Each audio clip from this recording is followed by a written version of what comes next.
Lok Sabha Kanpur. Asia का Manchester के नाम से जाने जाने वाला नगर है कानपुर। इसे हम लेदर सिटी के नाम से भी जानते हैं क्योंकि यहाँ चमड़ा उद्योग भी काफी फैला हुआ है। कानपुर अपनी व्यापारिक पृष्ठभूमि के साथ साथ राजनीतिक पृष्ठभूमि के लिए भी काफी मशहूर है। मौजूदा समय में बीजेपी के सत्यदेव पचौरी यहाँ से सांसद हैं। अगर बात करें इस सीट के इतिहास की तो यहाँ अब तक 17 बार लोकसभा के चुनाव हुए हैं। पहली बार 1952 में हुए चुनाव में कांग्रेस के हरिहरनाथ शास्त्री ने जीत दर्ज की थी। इसके बाद 1957 में हुए चुनाव में निर्दलीय प्रत्याशी SM बनर्जी ने जीत हासिल की।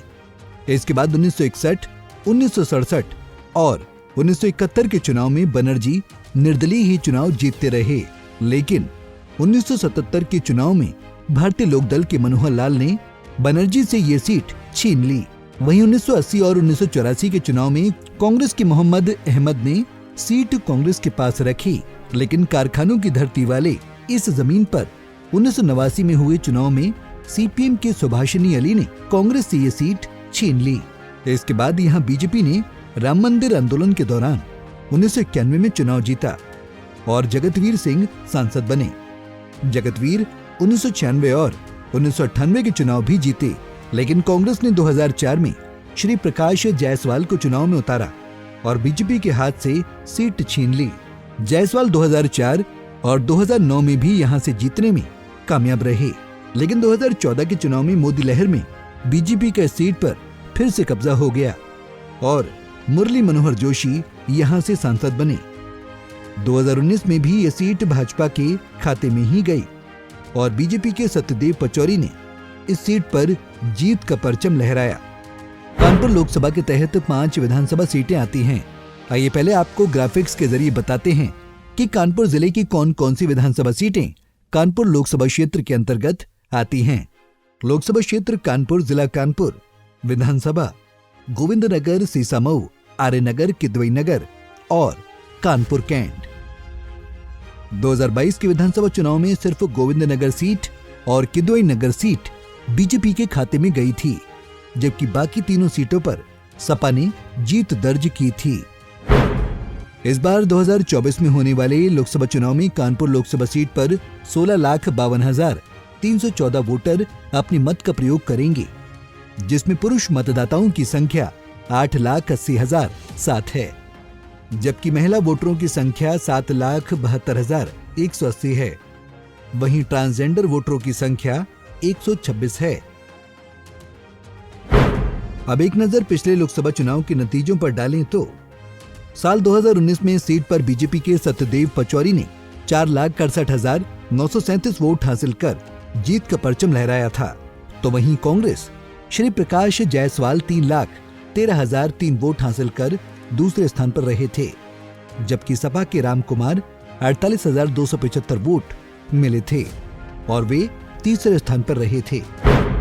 अब एक नजर 2014 लोकसभा चुनाव के नतीजों पर डालें तो कानपुर लोकसभा सीट पर 3 बार से लगातार कांग्रेस के श्री प्रकाश जायसवाल सांसद थे, लेकिन 2014 में बीजेपी ने मुरली मनोहर जोशी को चुनावी मैदान में उतारकर जायसवाल को परास्त किया। इस चुनाव में मुरली मनोहर जोशी को कुल 4,74,712 वोट मिले थे। वहीं कांग्रेस के श्री प्रकाश जायसवाल को कुल 2,51,766 वोट मिले थे। तीसरे नंबर पर बसपा के सलीम अहमद रहे। सलीम को कुल 53,218 वोट मिले। 2009 में हुए लोकसभा चुनाव में कांग्रेस के श्री प्रकाश जायसवाल तीसरी बार चुनाव जीते। जायसवाल ने बीजेपी के सतीश महाना को चुनाव हराया।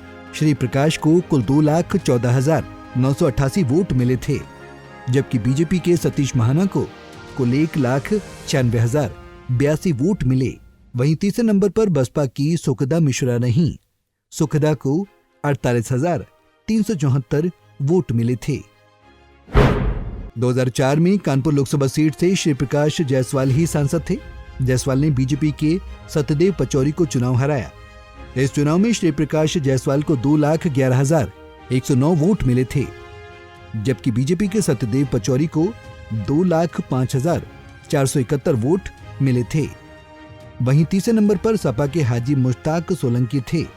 सोलंकी को कुल 1,59,000 361 वोट मिले थे। कानपुर लोकसभा सीट उन सीटों में शामिल है जहां से बसपा और सपा का कभी खाता नहीं खुला। अब कानपुर नगर संसदीय सीट के जातिगत समीकरण को देखें तो इस क्षेत्र को ब्राह्मण बाहुल्य क्षेत्र कहा जाता है। ब्राह्मण वोटर्स की संख्या करीब 7 लाख है और ये चुनाव में अहम भूमिका निभाते हैं। हालांकि यहाँ मुस्लिम वोटरों की भी अच्छी खासी संख्या है। इस सीट पर 5 लाख से अधिक मुस्लिम वोटर्स हैं। इनके अलावा दलित और अन्य पिछड़े वर्गों की संख्या 2 लाख से अधिक है।